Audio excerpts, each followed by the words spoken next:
Hi everyone, we are joined today by Jeffrey Sachs to discuss the redefinition of America First and also the future of BRICS. So welcome back to the program. Great to be with you, Glenn. So the economic dominance of the Western world has been declining for many years, and it has appeared to have already come to an end, which meant that the US could embrace two different paths. The first being the US scaling back its empire and, I guess, facilitating a multipolar system in which the US would be one, if not the first among equals. This appeared to be a possibility under the Trump's America First platform. The other option would be for the United States to fight all the other poles of power to restore hegemony. However, then a multipolar system would likely be developed in opposition to the United States. It appears that Trump has, if it was not always intended to, shifted to the second, as he's now very much making the Russia war his own war, of course attacking Iran, and now also encouraging allies to prepare for war, or at least commit to war with China. What do you see having happened to America First? Was it always destined to be a failure, or was it always a deception? How are you interpreting this? Well, first, let me say, just to clarify one major point. The West is not in decline. The rest of the world is catching up. So from a historical point of view, modern economic development, meaning the Industrial Revolution, the industrial age of the 19th century, then the age of electricity, the age of the automobile, now the age of information and the digital age, was led initially by the North Atlantic, what we call the West. Britain was the first industrialized country. Britain was the place where the steam engine created industrialization. Now, it was in the 19th century when the gap between the West, so-called, and the rest widened considerably. And that came partly because of the advances of technology, literacy, science in the Western world, and the imperial domination that brought over much of Asia, and by the end of the 19th century, all of Africa. So the West widened its lead, both through its economic and technological advances, but also the brutal age of high imperialism of Europe in the 19th century, and indeed until the middle of the 20th century. At the end of World War II, Europe had basically battered itself to death in two civil wars in the first half of the 20th century, and that opened the way for the colonized parts of the world to gain their political independence. And that happened, of course, in the late 40s and the 1950s, and then stretched out into the 1970s, and in some cases the 1980s, depending on whether the European powers fought wars to try to keep their colonies or let them go through exhaustion or for other reasons. But in any event, from the second half of the 20th century, countries were independent for the first time, typically in more than 100 years. And what did they do? They began to catch up. First thing they did was engage in education, which the European imperial powers did not offer to most of their subjects, certainly not in any quality that would enable their colonies to achieve economic development. I raise all of this because what has happened is a normal process where Asia and now Africa and other parts of the non-Western world are achieving economic development by raising educational standards, most fundamental part of economic development, building infrastructure, And in many cases, and China's of course the most notable in the world, moving from catching up to moving forward by becoming great innovators of new technologies on their own. So this is a normal process. It's a healthy process. It's a good process. It's driving the Western world nuts, especially with our nutty government in the United States. Why? Because the Western world came to believe in its superiority over several centuries. Because when you're ahead, you say, I'm ahead because I'm better. I'm ahead because of the God I believe in. I'm ahead because of some kind of intrinsic superiority, a lot of white supremacy, a lot of religious supremacy. All sorts of reasons have been given in the last 250 years by Europeans and Americans about why they naturally run the world. So we're at the end of that Western-led world.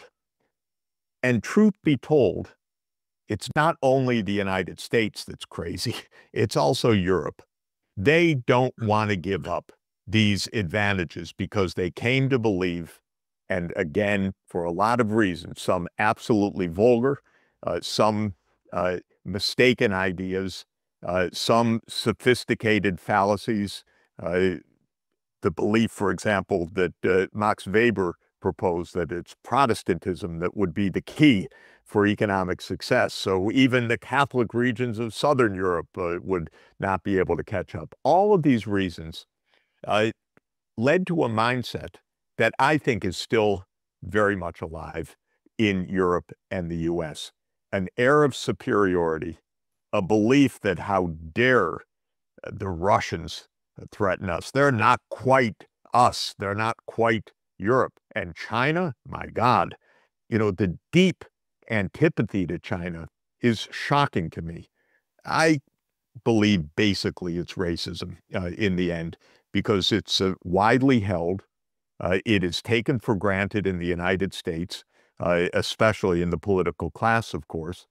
But it's a part of our deep-seated history. Already by the 1880s, there were anti-China laws on Chinese migration. The racism and antipathy has been there for a long time.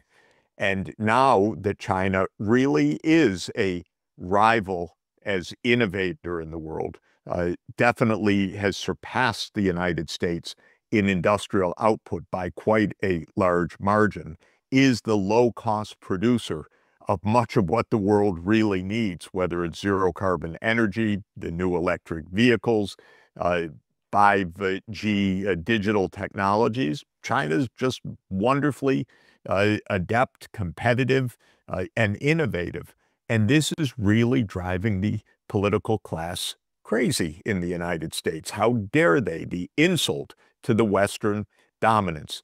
So to my mind, your question is really a question of almost psychology that is not grounded in actual facts about security or threats, but rather is an attitude issue. And if you ask me, what does America First stand for? It stands for America first and dominant. And what Trump exposes every day, by the way, in a cruder and more dangerous way, is his belief that he can post something on Truth Social and the world has to respond to it. And that he can give orders to Putin, or he can give orders to Xi Jinping, or he can give orders to Lula, or he can give orders to the BRICS, and everybody's going to fall in line. That's his real belief.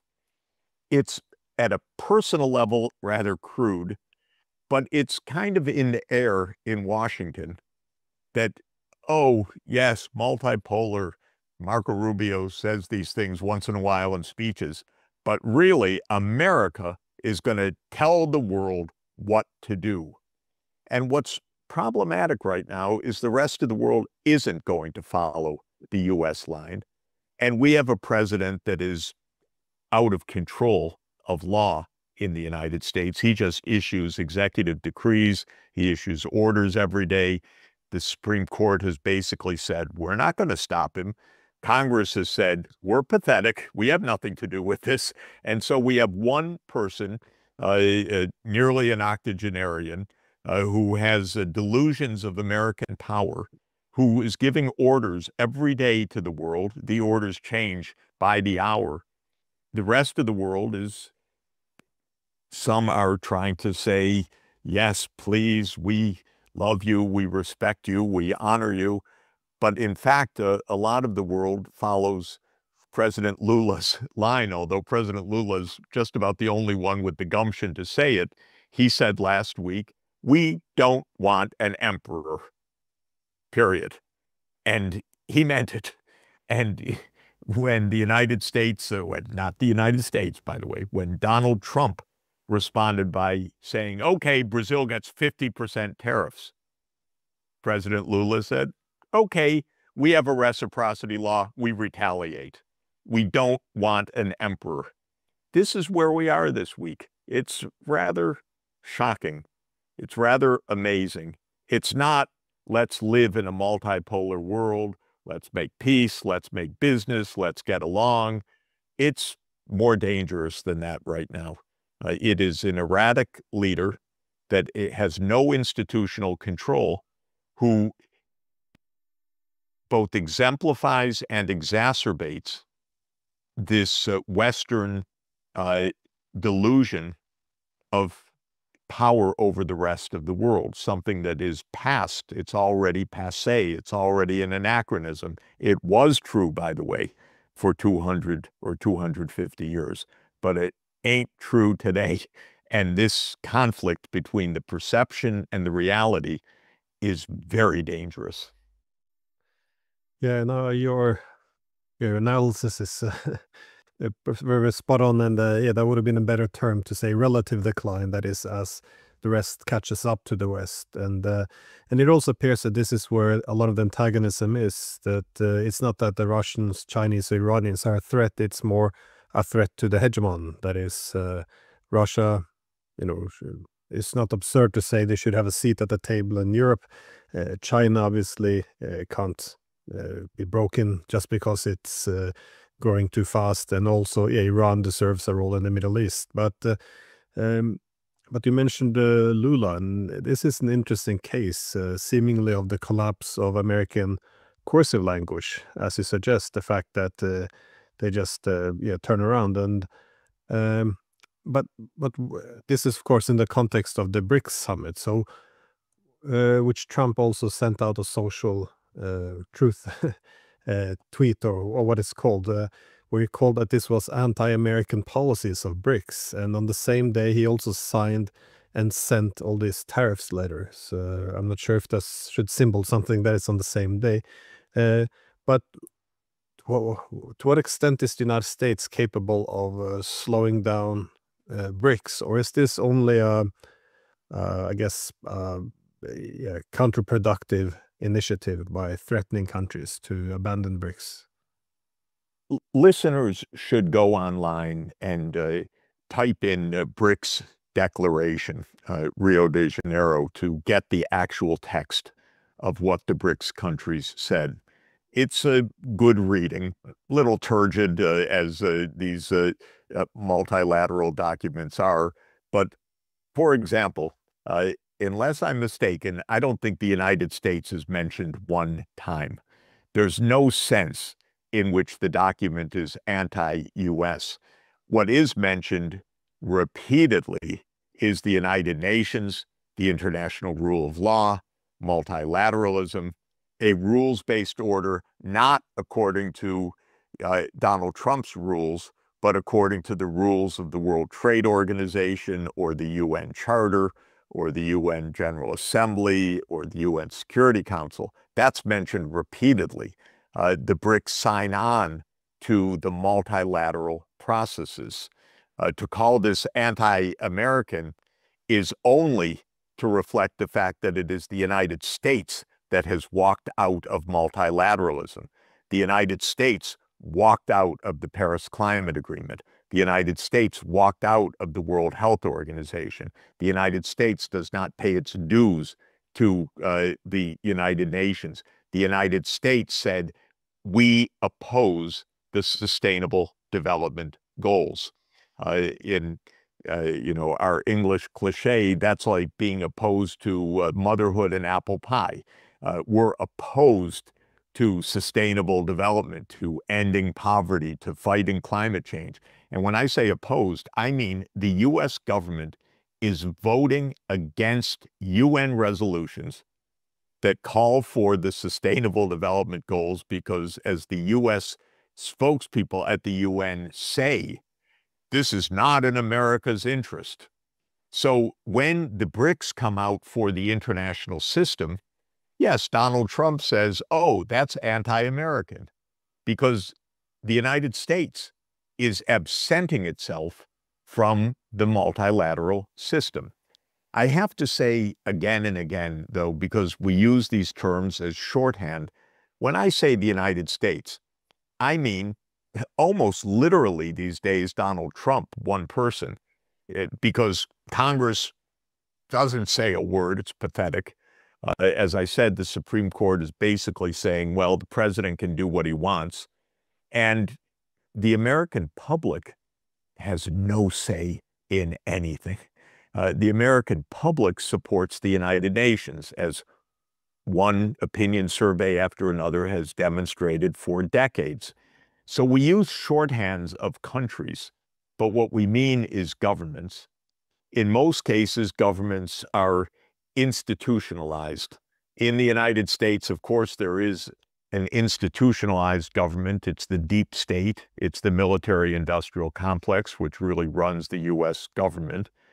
And it's personalized in a president that doesn't rule by law or by legislation, but rather by executive order.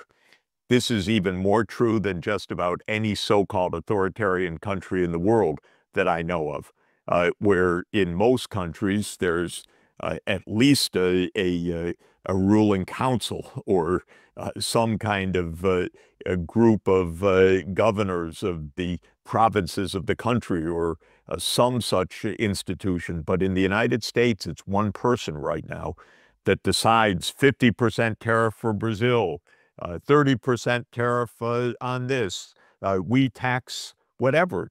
The whole international tax system of the United States being determined by one person, announced on social media. Extraordinary what's happening.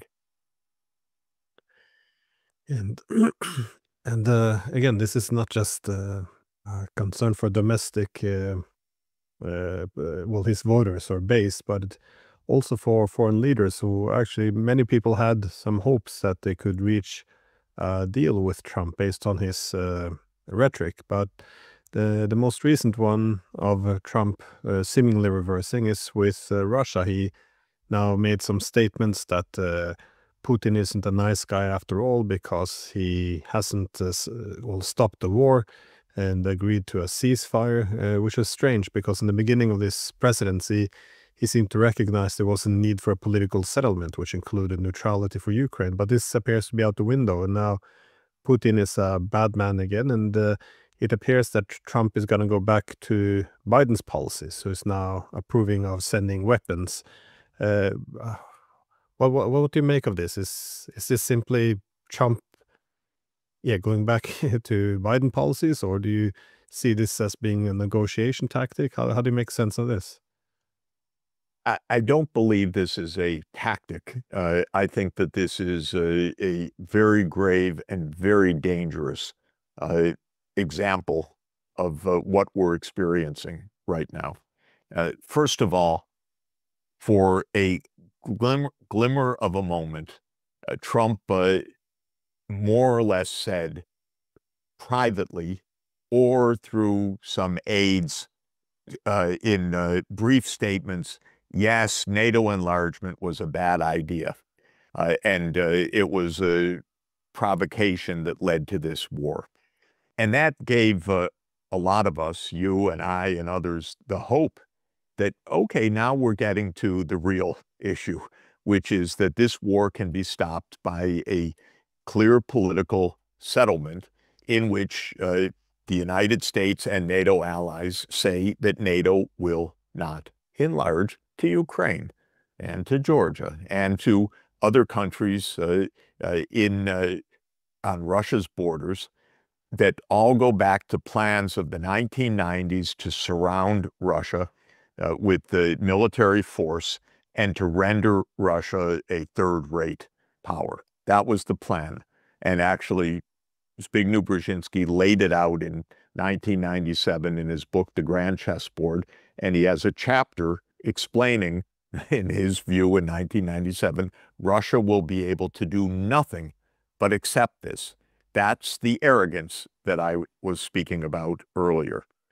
So Trump gave a hint, and apparently his negotiators told the Russians, yes, we understand, we want to reach a political settlement.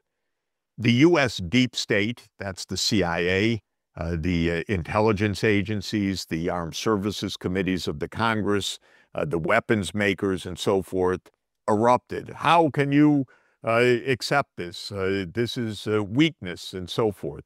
The Europeans, Starmer and Macron, and it was Schultz then, and then Merz, all said, no, you can't do this. We fight on, we fight on. Rutte, Mark Rutte, who's now the Secretary General of NATO, who is unspeakably childish in his behavior, first of all calling Trump daddy, but also declaring at the recent NATO summit that Ukraine inevitably will become part of NATO. So that message, which was the glimmer of hope of rationality, of finding a way for peaceful coexistence, to use an old phrase, but meaning staying alive, that has gone out the door.